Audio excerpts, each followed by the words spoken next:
ନୂଆ ବର୍ଷରେ ସମସ୍ତଙ୍କୁ ଅଭିନନ୍ଦନ ଜଣାଉଛୁ। ଆମେ ବାହାରି ପଡ଼ିଥିଲୁ ମନ୍ଦିର ଯିବା ପାଇଁ। ଦୋକାନରୁ କିଛି ନଡ଼ିଆ ଧୂପ ନେଇକି ବାହାରି ପଡ଼ିଲୁ ଯିବା ପାଇଁ। ଗାଡ଼ି ଧୂଳା ହେଇଥିଲା, ପୋଛି ପାଛିକି ରେଡ଼ି ହେଇଗଲେ। ତାପରେ ମୋ ଗୁନୁମାକୁ ଡାକିଲି ଗାଡ଼ିରେ ବସିବା ପାଇଁ। ଗାଡ଼ିରେ ବସିଲୁ ଆମେ 2 ଜଣ, ଆଉ ବାହାରି ପଡ଼ିଲୁ ବୁଲିବା ପାଇଁ। ବାହାରି ଗଲୁ। ଏଇଟା ହେଉଛି ମନ୍ଦିରର ଯିବା ବାଟ। ଏଇଟା ଫାର୍ଷ୍ଟ ଷ୍ଟାର୍ଟିଂ। ଏଇଟା ଲୋକେସନଟା ବହୁତ ବଢ଼ିଆ ଥିଲା। କେବେ ବି ଆମେ ଏଠିକି ଆସିନଥିଲୁ ବୁଲିବା ପାଇଁ। ଫାର୍ଷ୍ଟ ଆମେ ଦେଖିଲୁ ଏଠି ଗୋଟେ ଠାକୁର ବି ଅଛନ୍ତି। ତାପରେ ପାହାଡ଼ରେ ବି ଠାକୁର ସବୁ ବନାଯାଇଛନ୍ତି।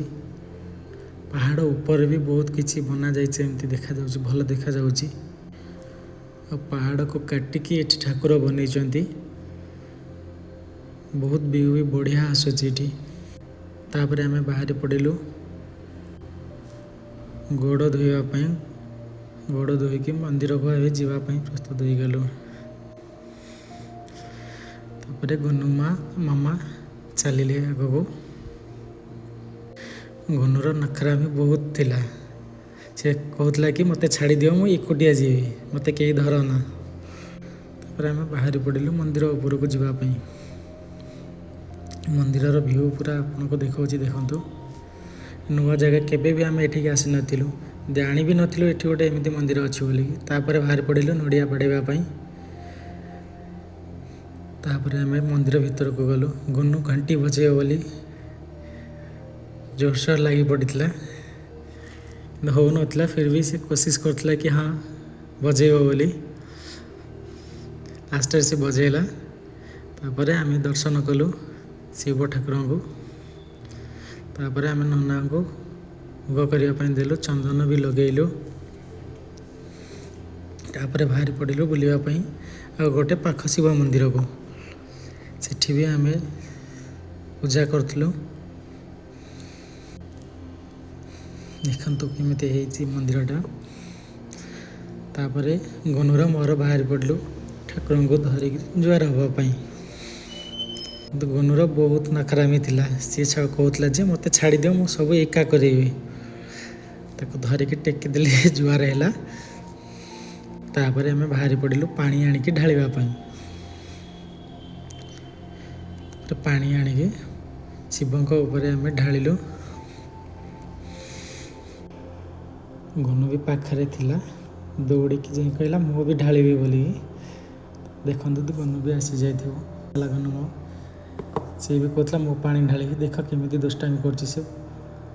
ତାପରେ ତା ମାମାର ତାର ଢାଳିଲେ ପାଣି ସେଠି। ଢାଳି ସାରିକି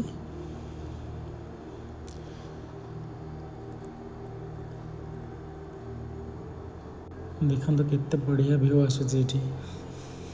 ତାପରେ ଆସିଗଲୁ ଆମେ ନନ୍ଦୀ ମହାରାଜ ପାଖକୁ, ଯେଉଁଠି ଗୁନୁମା କହିଲା ମୁଁ ଉପରେ ଢାଳିବି ବୋଲି। ତାକୁ ହାତ ପାଉନଥିଲା, ମୁଁ ନିଜେ ଉଠେଇଲି, ଢାଳିଲି, ଆଉ ନିଜେ ବି ଢାଳିଲି ପାଣି। ତାପରେ ନନ୍ଦୀ ମହାରାଜଙ୍କୁ ନମସ୍କାର କଲି। ତାପରେ ଗୁନୁମା କହିଲେ ମୁଁ ବି ନମ ହେବି। ତାପରେ ଆମେ ବାହାରି ପଡ଼ିଲୁ। ସାଇଡ଼୍ରେ ଗୋଟେ ପାହାଡ଼ ଉପରେ ଥିଲା। ଗୁନୁମା କହୁଥିଲେ, ଚାଲି ପାରୁନଥିଲେ କିନ୍ତୁ କହୁଥିଲେ ମୁଁ ଚାଲିବି। ଚାଲିକି ଗଲେ ଶିବଙ୍କ ଠାକୁରଙ୍କ ପାଖକୁ, ଯାଇକି ନମ ହେଲେ। ତାପରେ ଆମେ ରିଟର୍ନ ଫେରି ଆସିଥିଲୁ। ତାପରେ ବାଟରେ ଛିଡ଼ା ହେଲୁ କିଛି ସମୟ। ତାପରେ ଗୁନୁମା ଘାସ ଉପାଡ଼ିକି ନନ୍ଦୀ ମହାରାଜକୁ ଦେଉଥିଲେ ଖାଇବା ପାଇଁ, କହୁଥିଲେ ଖାଅ। ତାପରେ ଆମେ ବାହାରି ପଡ଼ିଲୁ କିଛି ଦାନ ଦେବା ପାଇଁ, ଆଣିଥିଲୁ କିଛି ଖାଇବା ପାଇଁ। ଗୁନୁମା କହୁଥିଲା କି ହଁ ପାପା ମାମା ଆମେ ଖାଇବାକୁ ଦେବା ବୋଲି। ଆମେ ବାହାରି ପଡ଼ିଲୁ ଖାଇବାକୁ ଦେବା ପାଇଁ। କିଛି ଲୋକ ବସିଥିଲେ ସେଠି, ଆମେ ଖାଇବାକୁ ଦେଇକି ଲାଷ୍ଟକୁ ଆମେ ଘରକୁ ବାହାରି ପଡ଼ିଥିଲୁ।